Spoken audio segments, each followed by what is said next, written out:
سلام سلام كوراتنا كوران نيزا كانت تخاتلتي كميل لكم دحندكم أنا دحني إكزابير مسكن كم تانا سلام زلخو سلام إكزابير وزحلكم لما عالت دمو صومن حمامات سلوس زبل حزا مسأنخو كن بمجمريا نزا كانالي حدش جزخنكم سبسكرايب بمقبار بيتسابين خطخنو بتحتنا يطيقكم ያው ነባራት ቤተሰብ ደግሞ ከምትልሙድ መኽሩኹም ማዳኹም አይፈለኒ ተተጋገ ደግሞ አርሙኒኹም ማለት ይው ናው ኸብለኩም ሰሙነ ሕማማት ዘሰሉስ ጅሪያላይሶ ሰሙነ ሕማማት ዘሰሉስ ናይ ፈረንሳውያን ሕቶ መልሲ ዝሃወሉ ዕለት እዩ ናይ ካህናት አለቃታት ናይ ህዝቢ ሽማግለታት ጎይታና መድኃኒና ኢየሱስ ክርስቶስ ሰኒ ብዝተናገሩን ብዝገበሩን አይሁድ ሕቶ ዘቀረቡሉን ንሱ ድማ መልሲ ብምሃብ ዝመሃረሉ ዕለት እዩ በዚ ዕለት ምክንያት እዚ ናይ ሕቶ ናይ ትምህርቲ መዓልቲ ተባሂሉ ይፍለጥ እቲ ሕቶ ጎይታና ብዝገበሮ ንጽህተ ቤተ መቅደስ ብምክንያት ትምህርቲ ብምምሃር ተአምራት ብምግባር ዕዳጋ ብምብትታን ብማንም ስልጣን ኢኻ እዚ ትገብር ዘለኻ ስልጣን ከመን እዩ ይብካ ዝብል እዩ ነይሩ ጎይታና መድኃኒና ኢየሱስ ክርስቶስ ግን ኃይልን ተአምርትን ዝገበረሉ ስልጣኑ ካብ ምንጋር ዝሓተትዎ ሕቶ ብተንኮል ንፈተናን ስለዝነበረ እቲ ሕቶ ብሕቶ መልሲ አሕፈሮም ጎይታና መድኃኒና ኢየሱስ ክርስቶስ ዝሓተቶም ሕቶ ናይ ዮሐንስ ጥምቀት ካብ እግዚአብሔር ዶ ወይስ ካብ ሰብዩ በሎም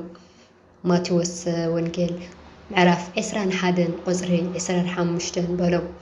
ኣብዚ ሰዓት እዚ ካብ እግዚአብሔር ከይብልዎ ካብ እግዚአብሔር እንድሕር ኮይኑ ቅዱስ ዮሐንስ ኣነሳስኣኑ ክጸውር እኳ ዘይከኣለኒ ናይ ባህሪ አምላክ እዩ ኢሉ ስለናቴ መስኪሩ እዩ ንምንታይ ዘይኣመንኩምዎ ክብሎም እዩ ካብ ሰብ ከይብሎም ድማ ቅዱስ ዮሐንስ ብዙሕ ህዝቢ ዝፈትወን ዝክተሉን እዩ ነይሩ ስለዚ ሕቶ ህዝቢ ስለዝፈርሑ ኣይንፈልጥን ኢሎም መለሱሉ ንሱ ድማ ኣነ ከዓ በየናይ ስልጣን እዚ ከም ዝገብር ኣይነግረኩምን እየ ኢሉ መለሰሎም መልስን ምንታይ ኣይነገሮምን ክንብል እንተለና ብዙሕ ግዜ ፈረንሳውያን ብተንኮል ንዝሓተቶም ሕቶ መልሲ ዝሃብሉ ግዜ የለን ምክንያቱ ድማ ብቁኑዕ እምነት ብለዋህነት ንዝጸሊ እምበር ተንኮል ሰሪሑ ቂም ሒዙ ንዝጸሊ ሰብ እግዚአብሔር ጸሎቱ መልሱ ከምዘይህብ ክነግረና እንተሎ እዩ ጎይታና መድኃኒና ኢየሱስ ክርስቶስ እውን ንሐዋርያት መጽሓፈ ኪዳን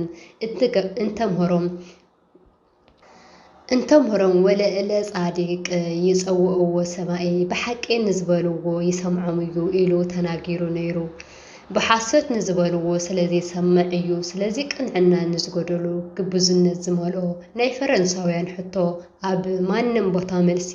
ኣይሃበን እዩ በተወሰኸ ኣብዚ ዕለት እዚ ጎይታና መድኃኒና ኢየሱስ ክርስቶስ ኣብ ቤተ መቅደስ ውሽጢ ሰፊሕ ትምህርቲ ኣምሂሩ እዩ ማቴዎስ ምዕራፍ 21 ቁጽሪ 31 ሐዋርያ ቅዱስ ማቴዎስ ወይ ብሎም ኢየሱስ አማን ብለኩም ከመ መጽበሃውያን ወዘማውያን ይቀድሙኩም ውስተ መንግስተ እግዚአብሔር ኢየሱስ ክርስቶስ በሎም መጽሐፍን አመንዝራን ናብታ መንግስተ አምላኽ ቅድመኹም ከም ዝኣቱ በሐቂ ብለኩም ኣለኹ ኢሉ ፈረንሳውያን በዘሪ ሓረግ እትምክሑ ኃጢአተኛታት ኢሎም ዝናዕቅዎም መጽብሕን ንስሐ ኣትዮም ቀዲሞም መንግስተ ሰማያት ከም ዝኣቱ ነገሮም ሕዚ እውን ፈታኒ ዝኾኑ ሕቶታት ኣብ ዘጋጥሙና ጊዜ ናይ መከራ ወዜማ ከም ዘለና ፈሊጥና ስለዘለና ተስፋ ንዝሓቱና ዘበለስ ምላሽ ንምሃብ ኩሉ ሻዕ ዝተዳለውና ክንኸውን ከም ዝግባእ ኣምሂርና እዩ ቀዳማይ ጴጥሮስ ምዕራፍ 3 ቁጽሪ 15 ፈውስ ዮሱቅና ዕለተ ሰሉስ ዮሱቅና ትበሃል 12 ዓመት ሙሉእ ደም ዝፈሳ ዝነበረ ሰበይቲ ዝድሓነትሉ ዕለት እውን እዩ ሙሉእ እቲ ታሪክ ኣብ ማርቆስ 5 ምዕራፍ 5 ቁጽሪ 25 እስከ 35 አንብብዎ زيات مسنا يلوم معلت دمو سلام لعدنا سلام لهزنا يوردنا صمنا بحقوس جميرو بحقوس نابت برهانة سعيين خمس حنا قدس فقادي يخون زيات مسل أما كرا سبب شجر زل هزنا دمو موقع عزيف تقرلو سلامي مهرتي يوردنا سسنا يوزبو زبلنا خم ناعلة روع قصليو سبحات لإግዚአብሔር ወለወላዲቱ ድንግል ወለመስቀሉ ክቡር አሜን ተጋግኹ ወተልዩ ደሞ አሮመን ይኹም ሰብስክራይብ ምግባር ይትረሱ